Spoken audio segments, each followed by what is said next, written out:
We are here today to display the final resting place of this 1-ton beam that was recovered from Ground Zero from the World Trade Center attacks. Firefighters have gathered here every year since that date on 9/11 to honor and remember all of those that perished. There were nearly 3,000 people who died on that day in this unprecedented attack on American civilians.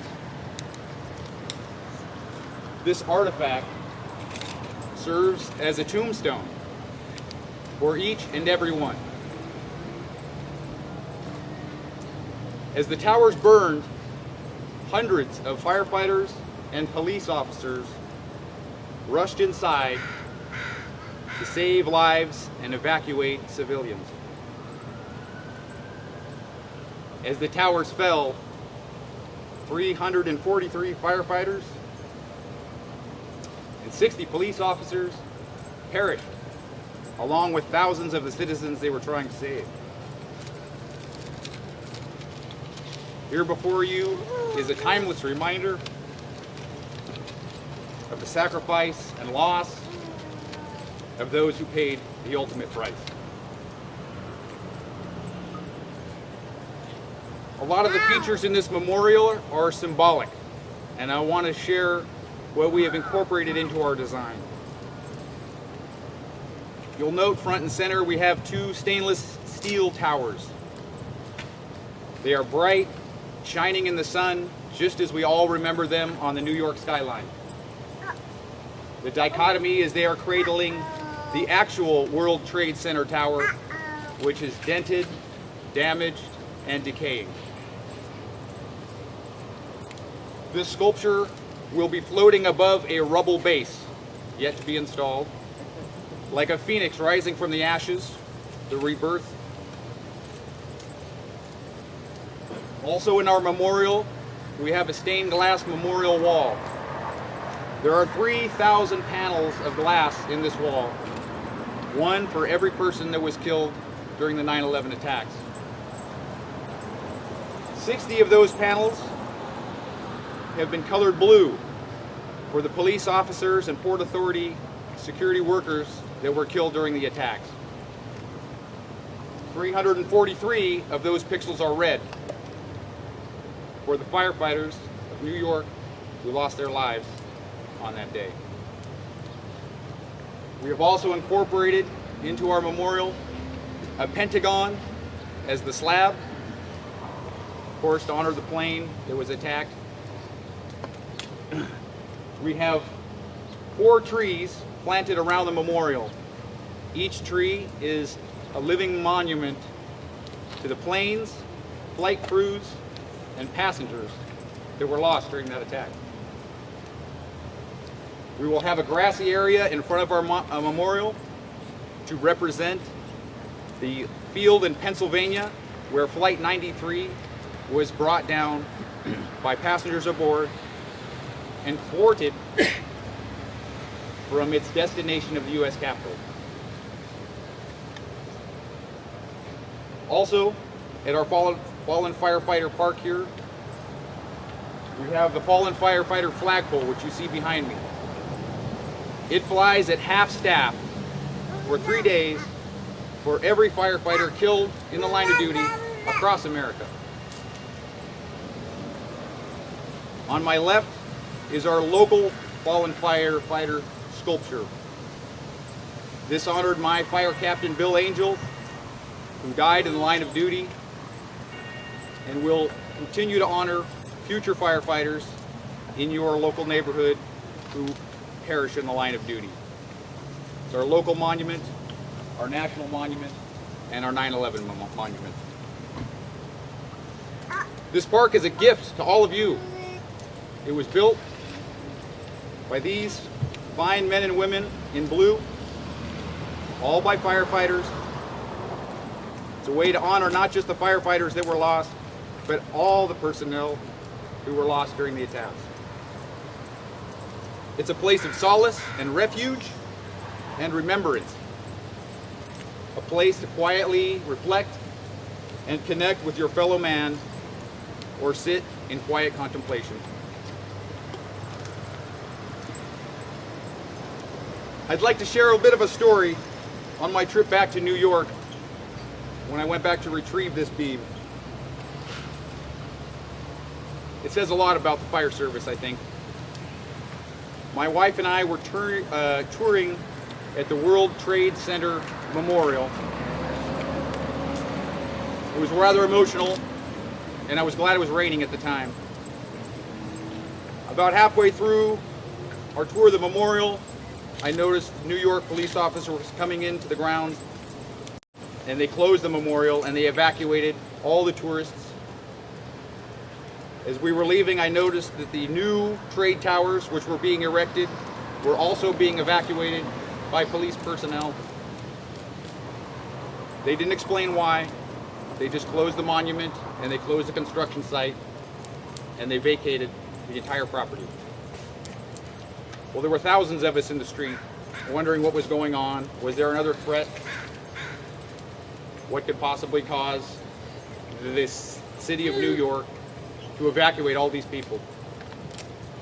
As I was on the streets of New York, I noticed in a construction access tunnel to the new World Trade Center site, the firefighters of Truck 10 were driving down to Ground Zero, which was now under construction. They had found the remains of yet another victim from the terrorist attacks over 10 years since the initial collapse. With honor and reverence and respect, just as they had done thousands of times before, the firefighters came down to Ground Zero, recovered the remains of those that perished during the attack, and solemnly brought those remains home under a firefighter escort.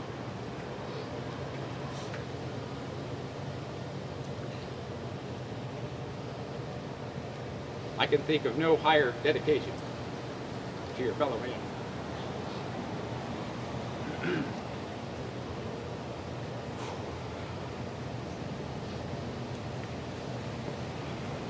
When I reflect on the events of 9/11 and the dedication of my friend Andy Spire comes to light.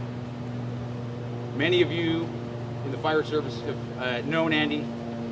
If you've met Andy, you can never forget Andy. He was a very unique individual. Andy worked for the Fire Department of New York on Engine 54 and Ladder 4 in Midtown Manhattan, prior to his employment with us here in the Edmonds Fire Department and Snohomish County Fire District 1. When the towers fell, Andy immediately went to the airport, and as soon as air travel was allowed to resume, he flew back to New York to search through the rubble looking for his fallen brothers. He spent a week of long days and nights tirelessly searching. No survivors were found. But eventually, all 12 of his brothers from the Midtown Manhattan Fire Station were recovered, and they are represented here on our memorial wall as one of the many red pixels. Andy could not be with us today as he is visiting his good friend Kevin Shea, also a New York firefighter, a lieutenant from Rescue 1. Lieutenant Shea of Rescue 1 is etched forever on the screen of my mind as I started my fire service career in this very station in 1991. I watched in awe as the firefighters of New York were rescuing personnel from a 12-story building in Times Square. The fire was on the top floor. There were 2 victims at the window needing to be rescued with smoke pouring behind them.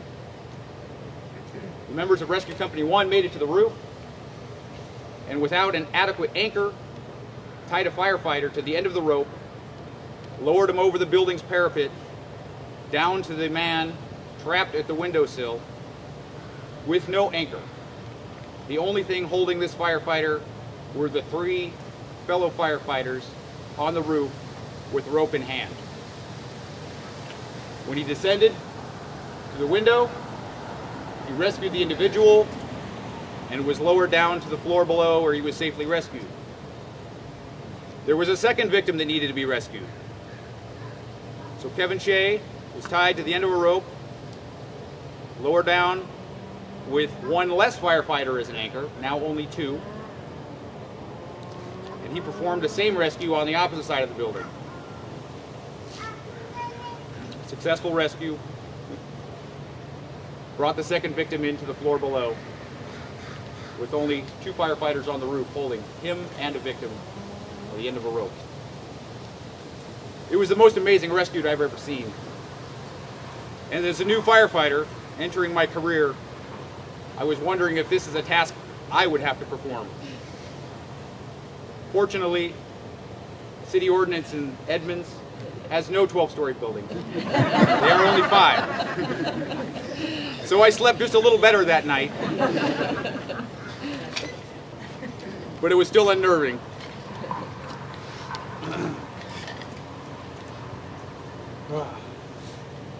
Now, Kevin Shea later responded to the first World Trade Center attack in 1993. There was a truck bomb in the parking garage.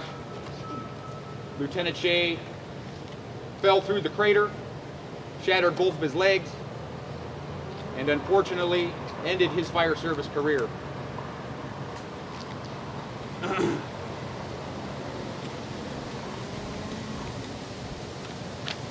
Ironically,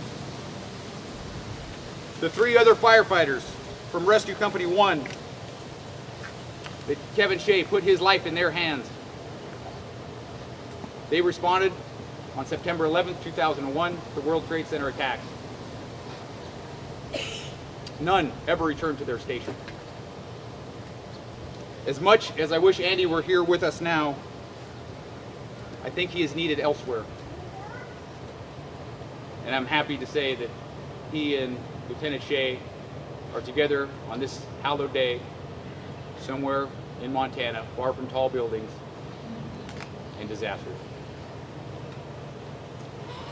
This glass fire helmet here, hand blown, has been keeping our beam good company for the last 3 years while we designed, fundraised, planned, and ultimately constructed this memorial. I think this too is also needed elsewhere. And when Andy comes home from Montana, I will bestow upon him this crystal helmet with the remembrance of the 343 firefighters, his fellow brothers, that were lost on that day. I would want to give Andy a big thank you for all the dedication and professional service that he provided over his entire career, which, as many of you know, was quite long. There are many people to thank to make this memorial happen. Standing before you were our laborers, but first and foremost, I want to thank Catherine Russell. This was her idea. She actually obtained the beam from the World Trade Center. She planted the seed, and over time, that seed grew and has now flourished into the monument that you see today. I want to thank you all for coming here today, seeing this monument for the first time. It did not exist just a few days ago. Seeing how the light passes through the glass wall, how the American flag washes over the memorial.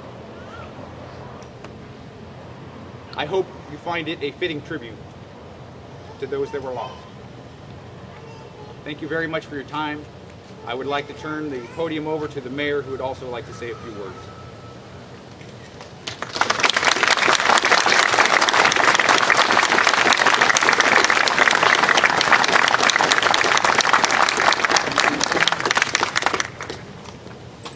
I always tease at the beginning of a speech that I only have one and it lasts 45 minutes.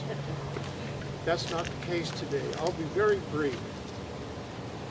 I want to thank the fire district for pursuing this dream. You can understand what the dream was when they articulated it 3 years ago, but to actually see it now is really a moving experience, I believe, for all of us. 14 years ago, and that seems like a long time, but at the same time, I think all of us here today can vividly remember that day and where we were, the shock that we experienced, the sort of trauma that it caused across the nation. And yet the monument today causes me to remember the American spirit, which is always to figure it out, come back, and make a difference. We do have a difference here today, and it's not just for the city of Edmonds. It's for the region, it's for America. And I couldn't personally be more proud than what we have here today. I hope all of you will take a moment, come up and walk around the monument. It's truly a moving experience and one that we should always remember. Thank you.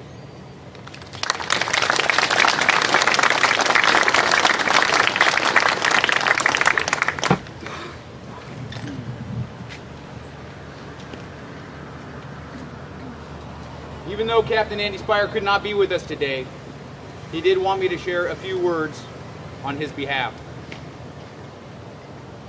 First and foremost, he wanted to thank Chief Tomberg for allowing Andy to leave his place of employment here and go back to New York in an attempt to recover his brothers.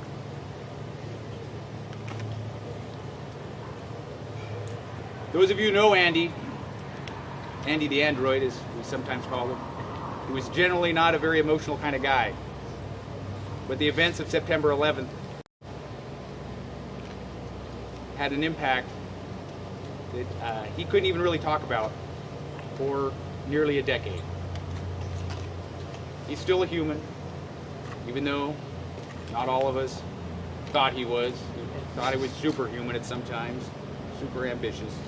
He wanted to just thank all of you for coming to enjoy this memorial. He wanted to thank the fine men and women in blue that he worked side by side with for all the years of service. And on next September 11th, we'll have Andy come personally and share his thoughts with you in person. Until then, I wish Andy Godspeed in his endeavors, and I hope you find solace today as he shares this hallowed day with his friend Kevin Shea. Thank you.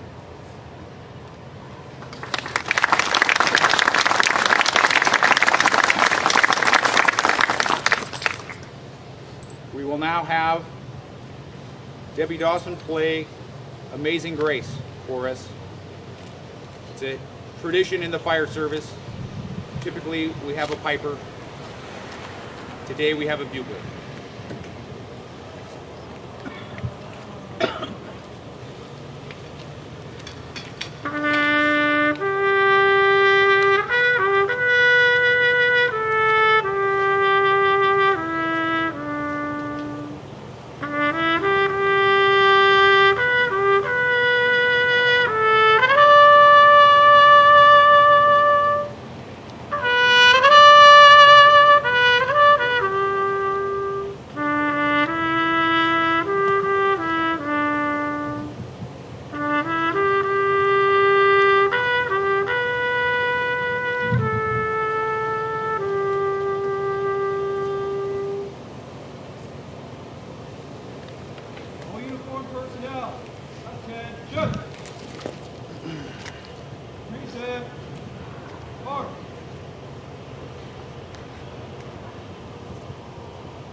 warms my heart to see all your bright, shining faces.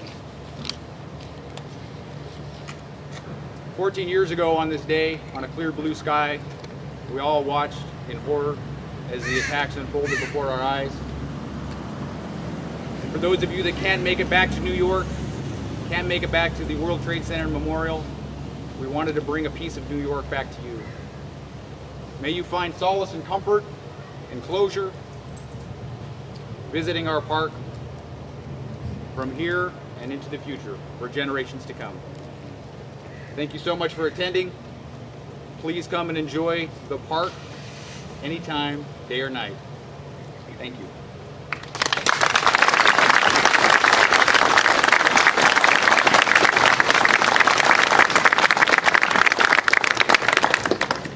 As a quick note before you leave, our park is not finished. You may have noticed we have a few unkempt details that we'll be working on. We'll be adding plaques for the fallen firefighters. We'll be adding the rubble base to the footings. We'll be adding signage for the trees, honoring the flights and crews. So there will still be more development here. The next time you come, it might be a little different. I want to thank the community for all the support that they've given over the years, both financially, with their services, whether it's design, printing, steel, construction, concrete, labor. It's been a long and an enduring process.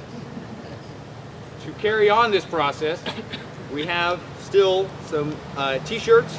They were donated by Around the Sound t-shirts. They have a 9/11 memorial on the front. If you would like a little piece of history to take home, you can certainly get a t-shirt there at the front door. You can also make donations, take a business card. There's information there how you could donate to our memorial to keep this process going. Thank you so much. Gentlemen, at ease.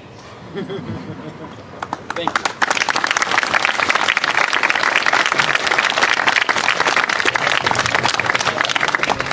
Feel free to come up, look at the park, look at our helmet. I have some memorabilia here from Midtown Manhattan Firehouse. Some literature if you'd like to peruse. This was the company that Andy worked with